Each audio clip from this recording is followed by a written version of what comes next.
ആദ്യമായിട്ടൊരു ഭാഷയ്ക്ക് ലിപി ഉണ്ടാകുന്നത് അയോധ്യയിലാണ്. ആയോധനം നിലച്ച അയോധ്യയിലാണ്. അക്ഷരങ്ങളെ കണ്ടെത്തുവാൻ അഗ്നിയെ കെടാതെ സൂക്ഷിച്ച അക്ഷര നഗരിയാണ് അയോധ്യ. അതുവരെയും രാമൻ എന്താണ് ചെയ്യുന്നതെന്ന് അറിയാതിരുന്ന ജനങ്ങൾക്ക് രാമൻ എന്താണ് ചെയ്തുകൊണ്ടിരുന്നത് എന്ന് അറിയുന്നത് ഞാൻ മരിക്കുന്നു എന്ന് വിളംബരം ചെയ്യുമ്പോഴാണ്.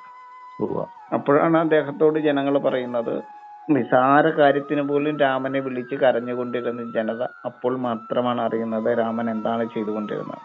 രാമൻ അധികാരം കിട്ടിയ അപ്പോൾ തന്നെ ചെയ്തത് താപസന്മാരെയും ഋഷീശ്വരന്മാരെയും മഹർഷിമാരെയും പണ്ഡിതന്മാരെയും സകല രാജപ്രമുഖന്മാരെയും വിളിച്ചു ചേർത്തിട്ട് അക്ഷരങ്ങളെ കണ്ടെത്തുന്നതിന് വേണ്ടിയിട്ടുള്ള ആ വലിയ മഹത്തായിട്ടുള്ള ആ യജ്ഞമാണ് അവിടെ നടത്തിക്കൊണ്ടിരുന്നത്.